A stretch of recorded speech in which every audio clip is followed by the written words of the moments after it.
Yes, 1999 was a very interesting year. Everyone was freaking out about Y2K. Weird Al was relevant, and the world was not aware and probably not prepared for the next 17 terrorist and school shooting years. Yes, this is a world where your number one worry was if Clinton actually had those sexual relations with that woman. And in this simpler time, Acura presented us with the 99 TL, a car that is unsure of its identity as the world is. The 99 Acura TL came with a 3.2-liter V6 that was left over from the Acura Legend, and it was paired with a shiftable 4-speed automatic. The first generation TL came at a time where little things like variable windshield wipers and ashtrays were still options, and the touchscreen navigation was still a concept. Seriously, if I would have seen this touchscreen technology in 1999, I probably would have been blown away. The first thing I ever saw with a touchscreen was the first iPhone in high school back in 2007. And here this car was its gimmicky touchscreen control navigation, which is fed via a hard disk that are no longer freaking available. So if you own one of these TLs, you're freaking crap out of luck.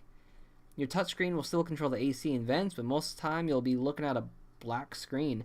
And I really, when I look at it, I cannot figure out if it's supposed to be a starry night or if the pixels are just dead on the screen. And probably by this age, it's completely possible. Now, I say that the first generation TL is unsure of its identity for a couple of different reasons. If you're looking at it from the outside, it kind of looks like something your grandfather would be driving. It's completely plain from the round edges to the flat trunk. But when you sit in the driver's seat, you get the sense of luxury that Acura is trying to stitch into its young luxury line. Leather everywhere you touch, fake plastic wood in the trims, complete motorized adjustable driver and passenger seat, leather stitched steering wheel, italic fonts for the cluster, and a huge screen that stares at you in the face the whole time. Hell, there's even a Boss stereo system in this thing. Starting the car is the only time you'll ever hear the motor work. Acura slapped so many damn mufflers on this thing to quiet the noise, it's like a Tuesday afternoon stripper slapping on makeup trying to pass off as a Friday night girl. But when you turn this thing on and start your morning drive, that's when everything makes sense. The suspension soaks up bumps in the road so well you'll forget the speed hump was even there. The power steering is so effective you can turn the wheel with your stink finger, and the reduced engine noise in the cabin and cloud-like drive makes for a serene ride. It's not on the level of a Cadillac, but it's trying its hardest to get there. Then after you start your drive and get into the later gears, things get a little odd. This has to be the slowest automatic I have ever driven. It's as lethargic as a tranquilized sloth while shifting through molasses. The gears are as teeth-grinding to get through as watching your 8-year-old brother trying to play Halo for the first time. And you keep telling him that the aliens are over there, you're supposed to go over there, but he keeps arguing, and he's already been in that area. So, okay, you get the picture. It's freaking slow. Side note, these transmissions were actually recalled due to bad quality manufacturing and faulty fluid pickup. Fun fact. So after you experience this atrocity, you switch it over to the shiftable mode, and you think, oh, I can shift it myself, so it makes it sporty, right? And there's the other side of the TL. It's trying to be sporty with its 3.2-liter V6 VTEC engine and its fun, shiftable transmission, at the same time as boasting its leather stitching and middle-aged lack of edges.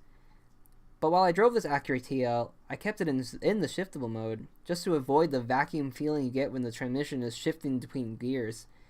It's actually interesting because the transmission will shift every time you tell it to, but it has a delay that I can kind of compare to a casual manual clutch and shift.